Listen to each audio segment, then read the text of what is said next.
ವಿಷ್ಣುಜಿ ಅಂದ್ರೆ ನನ್ಗನ್ಸುತ್ತೆ ಅವ್ರು ಹೋದ್ಮೇಲೆ ಒಂದು ಸಂಸ್ಕಾರನೇ ಹೊಟ್ಟೋಯ್ತು ಅಂತ. It's too strong a sentence for me to say experience. ಯಾಕೆಂದ್ರೆ ಅವರು ನಮ್ ಜೊತೆ ಮಾತಾಡ್ಸೋದಾಗ್ಲಿ, ಡೈಲಾಗ್ಸ್ ಆಗ್ಲಿ, ನೋಡ್ಕೊಳ್ಳೋದಾಗ್ಲಿ, ನಾನ್ ತುಂಬಾ ಜನ ಈ ತರ ಮೀಟ್ ಮಾಡಿಲ್ಲ. ಅಂದ್ರೆ ಆ ರೆಸ್ಪೆಕ್ಟ್, ಜೆನ್ಯೂನ್ ರೆಸ್ಪೆಕ್ಟ್. ಮಾತ್ರ ಇವಾಗ ಡೈಲಾಗ್ ಅಲ್ಲಿ ಹೆಂಡತಿ ಆದ್ರೂನು ನೀನು ಅಂತ ಹೇಳ್ತಾನೆ ಇರ್ಲಿಲ್ಲ. ಅಲ್ಲೂ ನೀವು ಸರ್ ಬೇಡ ಸರ್ ನೀನು ಅಂದ್ರೆ ನನ್ಗೆ ಲಕ್ಷ್ಮೀಜಿ ಅನ್ಬೇಡಿ ವಿಷ್ಣುಜಿ, ಬಟ್ ನಾನ್ much please call me Lakshmi no.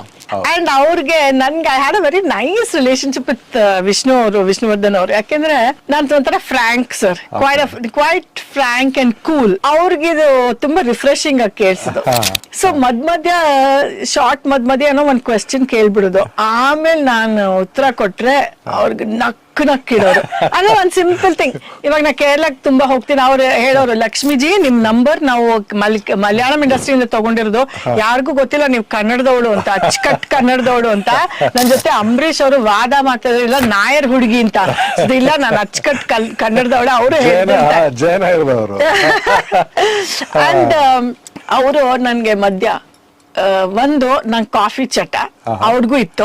So ಅವ್ರಿಗೆ ಗೊತ್ತು ಸ್ವಲ್ಪ ವಿಲ್ ಪವರ್ ತುಂಬಾನೇ ಕಡಿಮೆ ಇದ್ರಲ್ಲಿ ಅಂತ. ಸೊ ಯಾವಾಗ್ಲೂ ಫ್ರೆಶ್ ಒಂದ್ ಅರ್ಧ ಗಂಟೆಗೆ ಅವ್ನ್ ಫ್ರೆಶ್ ಫಿಲ್ಟರ್ ಕಾಫಿ ಹಾಕ್ತಾ ಇರ್ತಾರೆ ಸೆಟ್ ಅಲ್ಲಿ. ಅವ್ರಿಗೆ ಅದೊಂದು ತುಂಬಾ ಪರ್ಟಿಕ್ಯುಲರ್ ಪೌಡರ್ ಈ ಅಂಗಡಿನಾನೇ ಬರ್ಬೇಕು. ಸೊ ನಾನ್ ಸರ್ ವಿಷ್ಣುಜಿ ಬರ್ತಾನೆ ಕುಡ್ದಿದ್ದೀನಿ ಅನ್ನೋದು. ಅವರು ಪರವಾಗಿಲ್ಲ ಲಕ್ಷ್ಮೀಜಿ ಈಗ ಮಾಡೋ ಚೂರ್ ತಗೊಳ್ಳೋದು. ಆಮೇಲೆ ಅಲ್ಲ ಮಧ್ಯ ಸುಮ್ನೆ ತಮಾಷೆಗೆ ನನ್ ಕಿಂಡಲ್ ಮಾಡೋರು.